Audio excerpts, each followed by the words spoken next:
Hi friends, खूप साऱ्या मैत्रिणींचा मला मेसेज आला की ताई आमच्या या आर्मोलमध्ये झोल येतोय, इकडच्या साईडला पण आमच्या आर्मोलमध्ये झोल येतोय, तर तुम्ही त्याबद्दल व्हिडिओ बनवा ना. हो चला, मी तुम्हाला सांगते त्याबद्दल.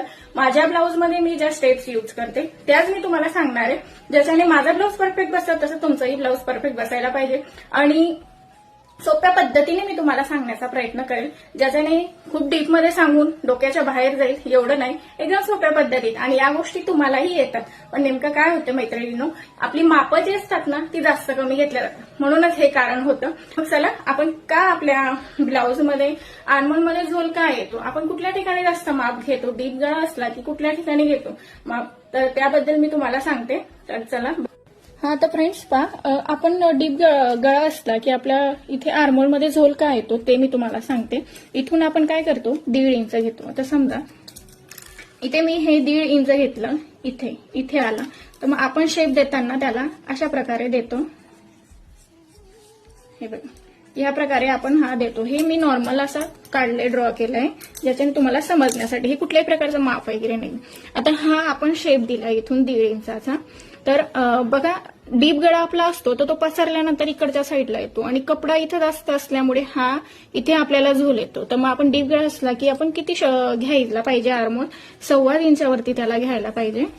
इथून असा शेप त्याला द्यायला पाहिजे.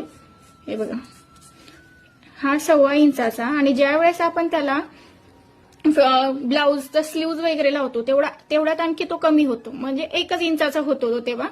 तर एवढा कपडा आपला इथे जास्त असतो, तर त्याच्यामुळे आपल्याला ब्लाऊजमध्ये झोल येतो. आता हा झाला बॅक साईडचा केला. आता फ्रंट साईडचा कसा द्यायचा, आपण आतल्या साईडने थोडा आपण इथून घ्यायचा, आणि इथून हाफ इंच पुढच्या साईडला घ्यायचा इथे, आणि मग फ्रंट साईडचा शेप आपण ह्या पद्धतीने द्यायचा. पुढच्या साईडने थोडा आपल्याला घ्यायचा आहे. हा, ह्या साईडने असं पुढच्या साईडने आपल्याला घ्यायचं आहे, ज्याच्याने पफ इथे पुढच्या साईडमध्ये पडणार नाही तुमचा.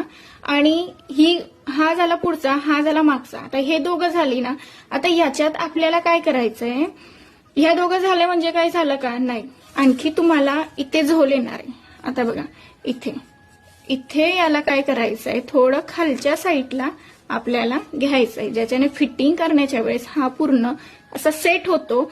आणि यालाही पुढच्या साईडला इथून याला जॉईन करायचंय, म्हणजे ह्या गोष्टी आपल्याला इथे पफ आपला पडणारच नाही. ह्या गोष्टी आपल्याला ह्या लक्षात घ्यायच्या आहेत. तुम्हाला नक्की समजलं असेल की झोल आपला कशामुळे येतो. एक तर आपण हे 1.5 इंचावरती घेतो, त्याच्याने हा कपडा एवढा जास्त असतो, तर त्याच्यामुळे तो झोल येतो आपला. 1.25 इंचावरती जर घेतला ना